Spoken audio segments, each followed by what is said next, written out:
colek alat kelaminnya bapak atau colek kelaminnya ibu, tempelin ke mobil, pasti jadi milik saya, pasti jadi milik saya. Itu Pak, nggak sampai umur bapak berapa, misalkan 40, 50 atau 70, nggak sampai 70 hari, tempelin ibu, tempelin di mobil. Tapi jangan mobil saya, ya jangan ya, sekali aja colek tempelin, besok datang lagi colek tempelin, sesering mungkin. Saya beli kuda harganya 1.800.000.000, kuda womlat tinggi banget. Nah, alhamdulillah itu saya beli cuman harganya nggak sampai 1 miliar, nggak sampai 1 miliar. Saya colek, saya tempelin di badan kuda, ulangin, tempelin lagi. Enggak, kan kita ngerogoh, tempelin di kandang kuda. Ibu mau tahu? Alhamdulillah tuh kuda sekarang udah jadi milik saya. Sampai kapan Pak Haji? Sampai alat kelamin saya numbuh bulu kuda.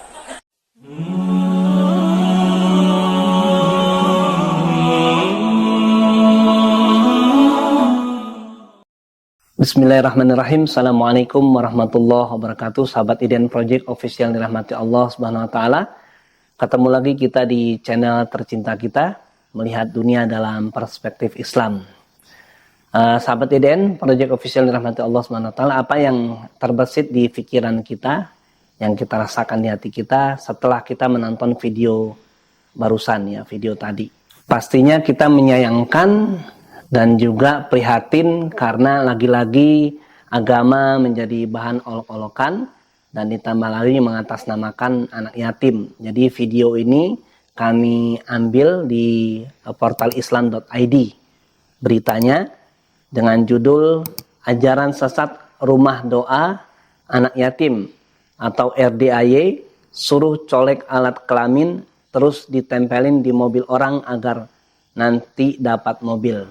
Jadi di video tadi ada beberapa yang kita sensor, pernyataan yang kita sensor karena itu memang menyebutkan alat kelamin laki-laki dan perempuan dengan cara yang vulgar ya, bukan pakai bahasa biologi tapi pakai cara-cara yang bahasa-bahasa yang vulgar. Jadi ini sudah melampaui batas ya. Viral pimpinan rumah doa anak yatim RDAY ini suruh colek alat kelamin terus ditempelin di mobil orang agar nanti dapat mobil. Sekali lagi maaf, ini judulnya kita bacakan apa adanya. Ya, sebelumnya pimpinan rumah doa anak yatim Dwi Susanto kerap mengajarkan ajaran sesat kepada para jamaahnya. Pasalnya dia kerap meminta jamaahnya untuk melakukan hal-hal nyeleneh di luar nalar berkedok pengobatan dengan melibatkan alat vital atau organ intim. Orang ini namanya Haji Dwi Santoso, awalnya punya peternakan kambing di Bogor, tapi berubah jadi tempat orang datang doa minta hajat ke anak yatim piatu. Namanya Rumah Doa Anak Yatim atau RDAY. Banyak pengikutnya, banyak yang percaya, yang penting kabul hajat. Apa bedanya dengan dukun? Entah Majelis Ulama Indonesia sudah turun tangan atau belum. Orang bodoh mudah ditipu, orang miskin mudah diiming-imingi harapan, orang malas mudah dijanjikan, orang percaya mudah ditakut-takuti, orang penakut mudah dikendalikan. Ini ajaran apa lagi? Ya, ini komentar seorang netizen yang bernama Tita. Jadi sahabat Iden Project Official dirahmati Allah SWT, lagi-lagi ini perkara yang tidak bisa dianggap kecil karena ini sudah mengatasnamakan agama dan membawa anak yatim piatu. Ya, sekali lagi channel ini selalu berusaha mengedepankan informasi-informasi yang sifatnya mendidik, bisa membangkitkan, menambah wawasan umat Islam khususnya, dan juga bisa menyadarkan kita akan bahaya yang namanya aliran sesat. Sahabat Iden Project Official dirahmati Allah SWT, Masalah ini sekali lagi bukan masalah kecil ya, ini masalah besar.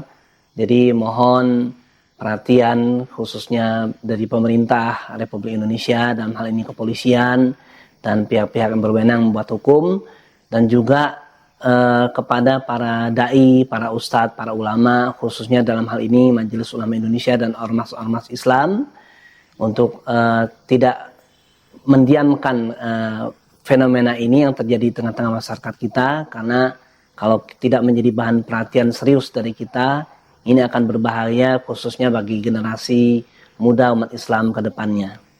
Point of view yang pertama,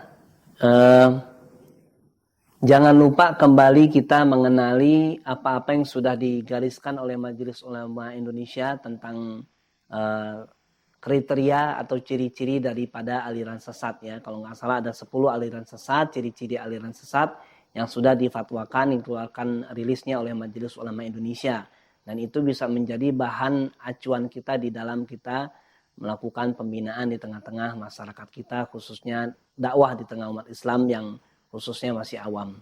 Yang kedua, yang wajib menjadi bahan perhatian kita, bahan kesadaran kita bahwa sesungguhnya standar kebenaran itu parameternya adalah, ukurannya adalah Al-Quran dan As-Sunnah. Ya, dengan pemahaman manhaj salafus salih. Jadi kalau mau lihat ini ajarannya sesat atau tidak sesat, selain kita mengacu kepada ciri-ciri yang disampaikan oleh Majelis Ulama Indonesia, kita juga mengacu kepada Al-Quran dan As-Sunnah yang dijelaskan oleh para ulama-ulama mufassirin, ulama-ulama muktabar, ulama-ulama mazhab, ya, dan ulama-ulama yang mengikuti mereka dengan baik. Yang ketiga, sahabat IDN Project Official dirahmati Allah SWT, kalau kita orang awam nih mau ngaji, ya nggak usah bingung-bingung. Kalau kita mau ngaji, kita ambil ngaji sama ustadz-ustadz, sama majelis taklim yang kita ketahui sanadnya, latar belakang pendidikannya, ya, siapa gurunya, di mana mereka belajarnya, terus nilai-nilai ketakwaannya, nilai-nilai tawaduknya, ya, dan akhlaknya, ya, kepada di tengah-tengah umat Islam, itu bisa kita ambil.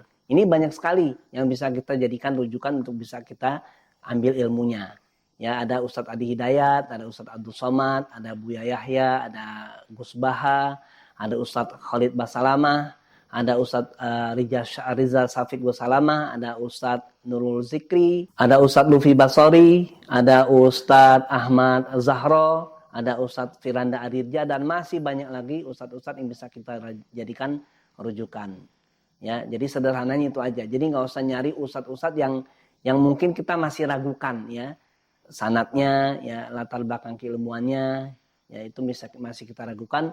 Ya, kita ambil aja yang sudah yang kita ketahui, yang sudah kita kenal, yang sudah viral ya, paling tidak di YouTube itu udah viral, bisa kita jadikan bahan acuan di dalam kita mengambil ilmu, ya. Dan biasanya ustadz-ustadz ini tidak ada yang nyeleneh, ya, dalam artian kalaupun ada ketergelinciran di antara mereka, itu ketergelinciran yang masih bisa dimaklumi dalam timbangan syariat. Yang keempat, kalau kita mau ngaji, ya, kita wajib selektif ya dalam memilih pengajian. Ya, kalau pengajiannya misalnya ngajarin yang aneh-aneh, gurunya, ya, ustadznya, atau ngajinya sembunyi-sembunyi, itu bisa menjadi tanda tanya, ya, bagi kita. Ya, kita harus tanya ke diri kita, kenapa ini pengajiannya kok aneh gitu, ya. Pernyataan-pernyataan atau ilmu-ilmu diajarkan itu terasa aneh bagi kita, apalagi yang di video tadi, ya, kita jelas sekali itu mengajarkan sesuatu yang aneh dan di luar nalar akal sehat kita, ya. Atau pengajiannya sembunyi-sembunyi, itu bisa kita laporkan ke Majelis Ulama Indonesia, ya, atau kita bisa viralkan, ya. Karena kalau kita tidak ikut menjadi bagian daripada orang-orang yang mengawal daripada dakwah Islam, ya, kita akan membiarkan kesesatan itu terus terjadi di tengah-tengah kita. Nah, mudah-mudahan sahabat IDN Project Official dirahmati Allah SWT, kejadian ini bisa menjadi ibrah, menjadi pelajaran bagi kita khususnya umat Islam untuk terus menggerakkan kembali yang namanya dakwah bil hikmah dan juga hisbah amar ma'ruf nahi mungkar, sehingga kita bisa mewujudkan Islam yang rahmatan lil alamin. Demikian, assalamualaikum warahmatullahi wabarakatuh.